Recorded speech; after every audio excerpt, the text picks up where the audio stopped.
Okay, I'm recording. Okay. Hi. Hi. I'm here with this is the last Ask Me Anything of the year, I think.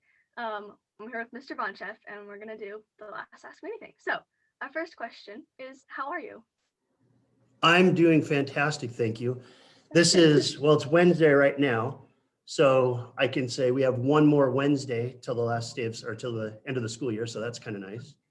It's kind of bittersweet. I was kind of sad because what I missed mainly about school was the fact that I couldn't see people, and then now I'm not gonna be able to see people forever again. So, yeah. Yeah, I was thinking about that yesterday too, because you know, kids were, like you said, bittersweet. It's like they were gone so long, they wanted to come back to school. And I'm sure after a while, they're kind of like, ugh, I think I want to go back home.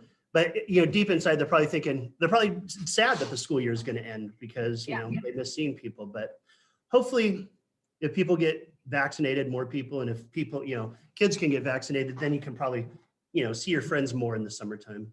Yeah, for sure. Next question is why math?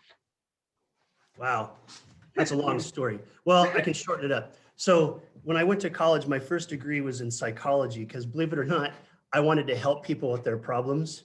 That, that was very short-lived, but I got my degree in psychology and I just took math as electives. And in psychology, you have to take 2 or 3 quarters of statistics. So I used to tutor people in statistics. So people were paying me to tutor. Then I worked for the college, going to different dorms when I was in college, tutoring math. And I just thought, well, I can get paid to teach math. And so once I got my psychology degree, and I'm like, oh, this is a bad idea. What do I do now? I just thought, well, okay, I like math. I get paid. And I was kind of foolish too, because I thought, yeah, I can teach math and people will want to hear me teach math. I didn't realize that I'd have such a captive audience and it wouldn't be as enjoyable. But anyway, yeah. And I've been doing that for 26 years, so no regrets. All right. Next question is, what do historians figure out what dinosaurs actually look like? Okay, well, you broke up, so try that again. Oh, the question: why don't you help historians figure out what dinosaurs actually looked like? What? Why don't I help? Do I say that one more time? why, why don't you help historians figure out what dinosaurs actually look like? I don't know how to answer that. I think the fossils probably tell it all. They don't need me. But like, what if they're like different colors? So we think they're like normal, like browns and greens, and they blend in. But what if they're like hot pink? As crazy as that sounds, that's a good point. How do they know what color their skin is?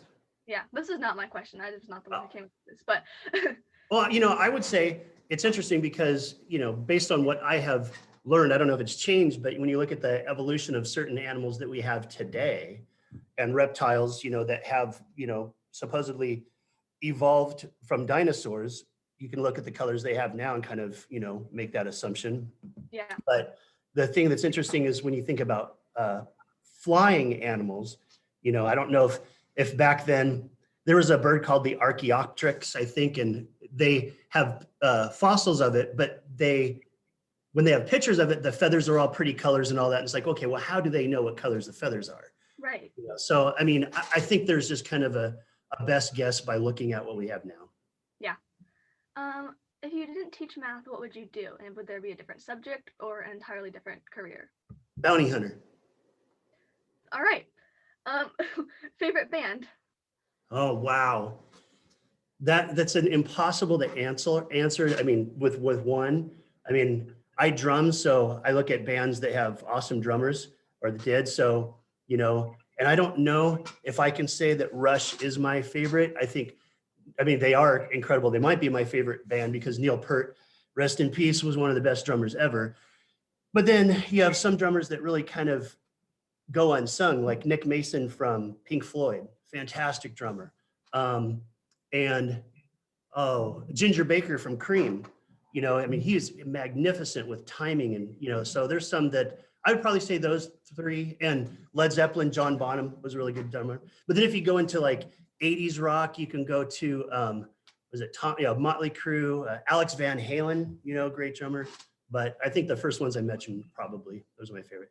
I like other bands that, don't have fantastic musicians, but they're simple, but they're just good, like AC/DC. But I think the Rush, Pink Floyd, Led Zeppelin, and Cream are my favorite. All right. If you could invent a new number, what would it be and where would it go? If I can invent a new number, it would go right in the middle of 0. Oh. And I would call it Bob. Okay. What's your favorite movie and or favorite show? Again, I mean, I can't pick. Shows are like binge watching, so it kind of depends on what I'm binge watching right now. And there's some shows that on Netflix or that are like Netflix originals, or if you have a Hulu originals.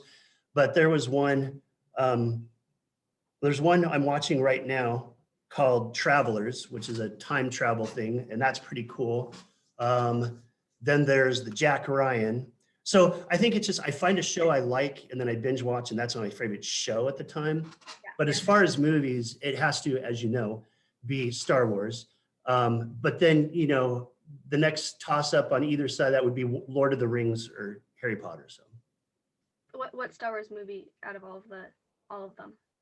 Well, I mean, the first one that came out in 76, I saw that, and I was the kid at school that had the Star Wars shirt with the big decal of the Death Star and Luke, Leia, and Han. And my aunt and uncle, we had drive-in theaters back then. So my aunt and uncle snuck me in the drive-in underneath a console in a band. I felt like I was being smuggled somewhere in their van. So that was I have memories with that. But I mean, I think the first episode 4, 5, and 6, I think would probably be Return of the Jedi, Ewoks, they were funny. So yeah. What are your opinions on the newer ones that have recently come out? Well, they're entertaining. I think that the person in 1, 2, and 3 they picked for Anakin, and it's just like they could have picked a better actor. I think he's kind of a whiner. Yeah. But I mean, I guess the last few that came out, they were entertaining. There's some that's kind of cheesy, like what's his name, Kylo Ren, his lightsaber having the things going on. I don't know. Darth Maul was a stretch, with the big, one on both sides. That was cool, but I mean, when they try to go away from the original stuff, I'm not very creative. So yeah. Speaking of Star Wars, I realized this last night, but my room that I'm in right now, before I was born, was my dad's Star Wars room. And so the whole room was just filled with Star Wars, like toys, action figures, like everything, you name it. And in the closet, there's like a display in my closet. So. Well, if this was when you were born, so it's probably your dad's or your mom's toys? Yeah, it was my dad's. Now we have all of every possible cabinet, like our cabinet, or our closet that has like the heater stuff in it. There's my dad built a shelf in there to put his Star Wars stuff on. So, yeah. I think our last question is, if you were to be famous for something, what would it be? Well, I was talking to someone about this. I think it was my girlfriend's daughter. And it's like nowadays, I know everything hasn't been discovered, but if you went back 100 years or 200 years, 300 years, there was so much that we had that we take for granted that wasn't invented yet. So that in a way you can think there was so much that could have been invented. And now I kind of it's like everything's already been done. I know that's not true. I mean, I know there's a lot of stuff, but like I said, I'm not very creative, so I can't think, I just think the guy who invented the bread tie or the shower curtain ring, I mean, such a simple thing, could be a millionaire by now. But if I wanted, I don't know, it would probably be some sort of math equation that can be used to solve traffic, maybe, because that's a mystery to me. How the heck is there traffic and then all of a sudden, bam, there's no cars there? So if there was some kind of math equation that would solve that, or a math equation that would, allow you, I don't know, I just have to think about all the things that irritate me and then have a math equation. Solve it all with a math equation. Yes, exactly. An equation to solve all equations. Yes. Okay, I think that was all the questions. So Cool. yeah, thank you for doing this with me. Yeah, you bet. It was nice talking to you. You too. Okay, now hold on.